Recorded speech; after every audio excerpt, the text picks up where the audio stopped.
Écoute, tu ne peux pas être ami avec tout le monde. Tu ne peux pas être ami avec tout le monde. L'amitié, ce n'est pas forcé, ce n'est pas une condamnation. Tu choisis qui est bon, qui peut rentrer dans ta vie. On ne laisse pas rentrer tout le monde dans son intimité ou dans sa vie privée. Fais très attention au choix de tes amitiés. Parce que ceux-là même qui rentrent dans ta vie peut être pour toi un serpent. Peut être un sujet de destruction pour ta vie. Quand vous prenez la Bible, regardez l'histoire de David et Jonathan. Les deux s'aimaient comme amis jusqu'à ce qu'ils fassent alliance d'amitié entre les deux.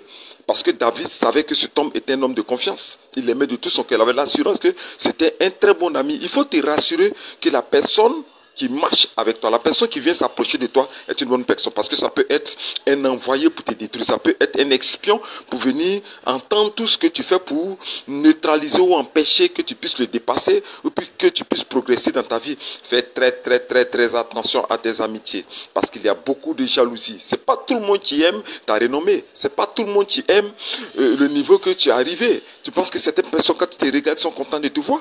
Ils ne sont pas contents de te voir. Leur cœur dit autre chose avec un sourire hypocrite. Pourquoi celle-là a réussi devant moi? Pourquoi celle-là est devenue grande devant moi? Pourquoi celle-là, c'est elle dont on parle? Ils peuvent t'empoisonner. Tu vas manger avec eux. Tu vas boire avec eux. Ils peuvent t'empoisonner. Fais très attention. Ils peuvent te faire du mal. Ok? Donc, ne trouve pas comme ça. Et le conseil que je peux te donner pour cette fin d'année, il faut que tu sois prudent.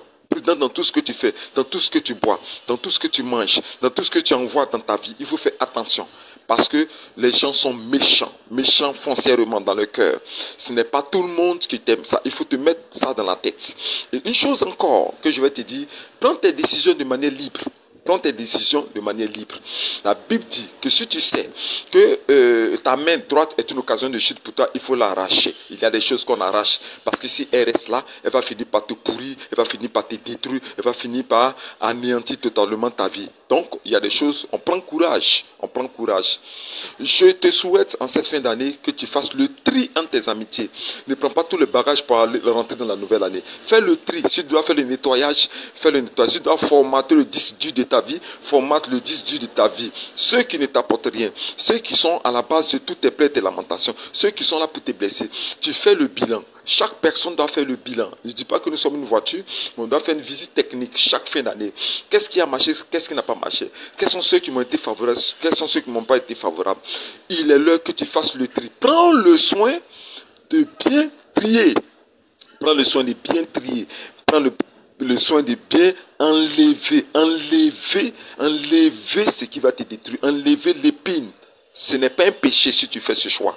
Parce qu'on vous fait croire que vraiment il s'est séparé de moi, je ne sais pas, à un moment donné il m'a laissé tomber, à un moment donné ils vont raconter n'importe quoi. Quand tu fais un choix de ta vie, un choix important de ta vie, les gens vont toujours raconter n'importe quoi sur toi. Les gens vont toujours te salir. Il y a des gens qui vont te dénigrer. Les personnes qui riaient, demain tu vas trouver qu'ils vont commencer à te salir parce que tu as pris une décision, pas pour eux, mais une décision pour toi. Ok? Donc fais le choix.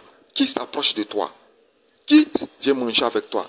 Qui vient boire avec toi? Qui vient participer à ta vie dans ta maison? Qui rentre dans ta cuisine? Qui rentre même dans ta douche? Qui rentre même dans ta chambre? Fais attention. Il est l'heure que tu tries. C'est le conseil d'un père que je te donne aujourd'hui. Et retiens, écris. Si tu as une feuille devant toi, écris. L'amitié n'est pas forcée. Il n'est pas obligé de faire, je ne suis pas obligé de faire l'amitié avec tout le monde. Shalom.